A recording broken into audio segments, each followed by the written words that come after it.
मैं महामल्लेश्वर doctor Mohanand Saraswati Ramanand sir. जय श्री राम। ओम चैतन्यम शाश्वतं शांतं व्योमातीतं निरंजनम नादबिंदुकलातीतं तस्मै श्री गुरुवे नमः। आज का प्रश्न है कि सुदामा जी कौन थे। देखिए, सुदामा जी वो एक देवता थे और जितने कृष्ण के द्वापर में सखा बने ये सब देवता ही थे। सखा का रूप धर के इस पृथ्वी पर आए और भगवान कृष्ण के साथ सहायता रूप में लीलाएं की। ब्राह्मण कुल में जन्मे श्री सुदामा जी सात्विकी वृत्ति के पूर्व की भक्ति थी इनकी और साथ साथ अध्ययन किया गुरुकुल में शांतिपन महाराज के आश्रम में। माता ने लकड़ी लेने के लिए भेजा, कुछ चने दे दिए, बोले ये स्वल्पाहार कर लेना। ज़्यादा बरसात होने लगी तो उन्होंने पेड़ पर ही बैठे बैठे उनको पा लिया। भगवान कृष्ण का भी भाग पा लिया। गुर से कपट मित्र थे चोरी, कह होय निर्धन कह होय कुरी। इसका रिजल्ट ये हुआ कि दरिद्रता तो आनी थी और दरिद्रता या संकट जो आता है वो प्रभु की कृपा से आता है, लेकिन मानव उसको समझता नहीं है। उस संकट में प्रभु को ज्यादा याद करता है। दुख में सुमिरन सब करें, सुख में करें न कोई। जो सुख में सुमिरन करे तो दुख का एक हो। तो ये ऐसा विधान है। हम पर प्रभु की दया हो रही है, कृपा हो रही है जब संकट आ रहा है तो, लेकिन मनुष्य सुख को कहता है कि प्रभु की कृपा हो रही है। सुख प्रभु की कृपा नहीं हो रही है। सुख में, दुख में याद किया आपने तो भगवान आपके पापों को छीण कर रहे हैं, दुख के और संकट के दर्दता के रूप में।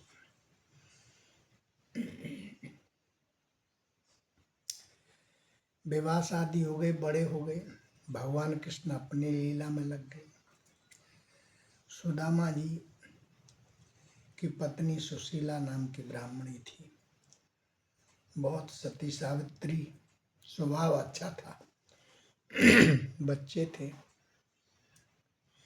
लेकिन गरीबी बहुत थी।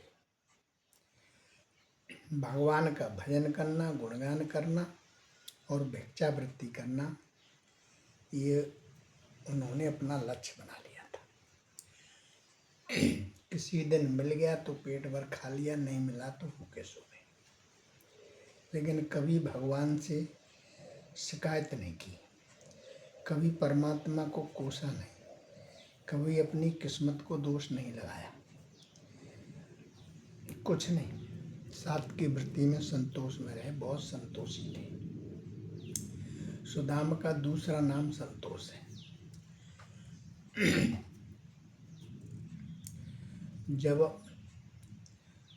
भगवान कृष्ण की जो मित्रता की कहानी सुदामा जी अपनी पत्नी सुशीला को सुनाते थे, अब सुशीला को संकट में कुछ न कुछ याद आया। सरस्वती बैठ गई उसकी जिब्या पर और या ये कहो कि उसके पाप सारे छीण हो गए थे। आनंद के दिन आने वाले थे। उन्होंने कहा, आप बताते थे श्री कृष्ण हमारे परम मित्र हैं, तो आप वहाँ चले जाइए, कुछ मिल जाएगा उनसे। सुदामा जी ने मना कर दिया, बोले नहीं, लेने नहीं जाऊंगा। संसार ये कहेगा इसीलिए दोस्ती की थी, इसीलिए मित्रता की थी। नहीं गए। दोबारा फिर पत्नी ने कहा, बोले भगवान कृष्ण के दर्शन कर आइए आप प्रतिमूर्ति के, तो ठीक रहेगा। आप यहाँ हरे कृष्ण करते रहते हैं। सुदामा के मन में आया, पुरानी याद ताजा हो गई। बोले हाँ ये ठीक है। बोले कुछ मत मांगना आप, लेकिन आप केवल दर्शन कर आइए।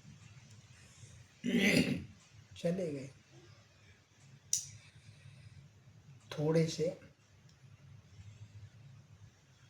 किसी से मांग करके चिवके ले गए थे, यानी जो चावल भून करके बनते वो उन्होंने बना के दिए थे। जर्जर कपड़े में लपेटे हुए डरते डराते गए। अब भगवान कृष्ण तो अंतर्यामी है, उन्होंने उनकी सहायता की, रास्ते में चले आए। अब उन्हें डर था कि वो राजा है, द्वारकाधीश हैं, कैसे मिलेंगे, कैसे जाने देंगे, उनके अनुसार नहीं जाने देंगे। लेकिन प्रभु की कृपा थी, चले गए। और जैसे ही गए, दर्शन की अभिलाषा थी, दोनों मिले। अचानक सुदामा को आया देख भगवान कृष्ण स्तब्ध रह गए। फिर एक टक होश आया, तुरंत भागे। और इस तरह से गाढ़ आंगिल बहुत आलिंगन हुआ, मिलन हुआ। भगवान कृष्ण को विचार आया कि सुदामा की दशा बहुत जीर्ण शीर्ण हो रही है, कहीं ऐसा न हो उनके जर्जर शरीर को कष्ट हो। छोड़ दिया। सुदामा भी सुखचाने लगे, मेरे बहुत हड्डियां निकल रही हैं, इन कोमल अंग में चुभ रही होंगी द्वारकाधीश के। जब मिले तो ऐसे समझो कि दो मूर्ति थी, लेकिन एक ही तत्व था। रुक्मिणी जी सोने के पात्र में जल ले आई, जल ग्रहण किया और भगवान कृष्ण ने उससे उनके पैर धोए। सारी रानियों को चरणामृत दिया, खुद स्वयं ने लिया।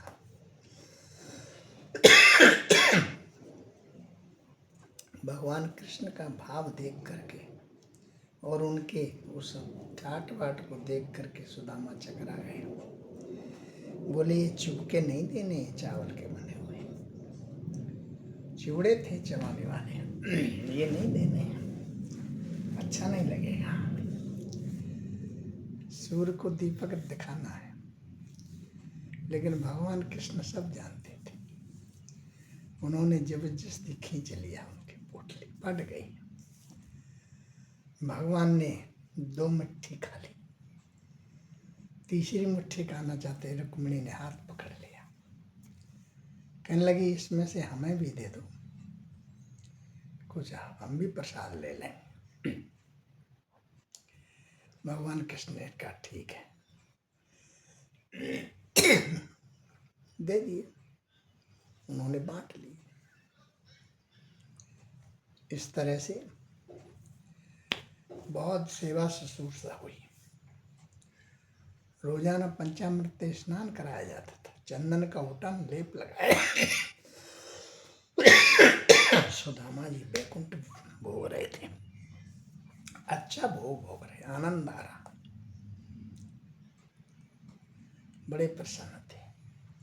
लेकिन सुदामा को इधर की याद सता रही, सुशीला के बच्चों के खाने को कुछ है नहीं, भिक्षा के लिए अब कोई जाएगा नहीं।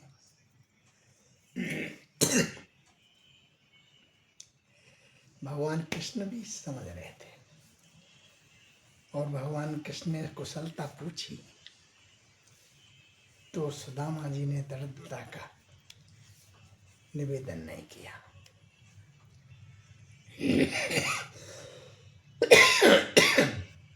ये तो खैर कविताओं की बात है, कवियों की, कि हर दिन एकादशी हो, ये सब कुछ नहीं। बहुत तत्वज्ञ थे सुदामा जी, उन्होंने नहीं कहा।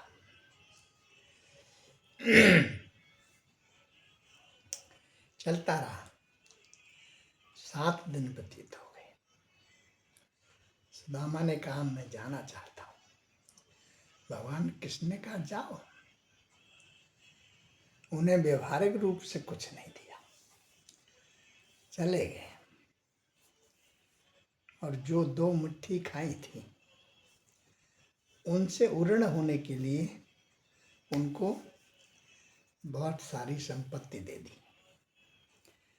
इधर सुशीला की दशा सुधर गई, दास दासी नौकर चाकर, बहुत सारा धन, लेकिन धन्य है वो नारी। आज तो हम लोग चाहते हैं, हम बड़े महान हैं कि पड़ोसी को मिटाना चाहते हैं, स्वयं बढ़ना चाहते हैं।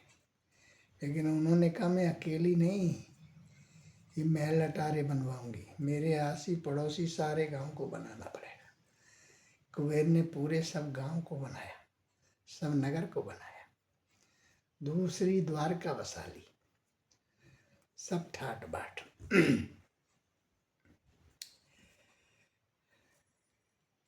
आए सुदामा जी, तनिक भी कोसा नहीं कि कुछ नहीं दिया। आके देखा, सुशीला ने स्वागत सत्कार किया, सब ठाट बाट कृष्ण की लीला का बताया, प्रसन्न हो गए। लेकिन कभी अहंकार नहीं किया, जैसे पहले थे वैसे ही रहने लगे। ये थे सुदामा, इनको कहते हैं महान व्यक्तित्व था। जय श्री राम। आपकी समझ में आ गया होगा। आनंद लें, मस्त रहें, व्यस्त रहें।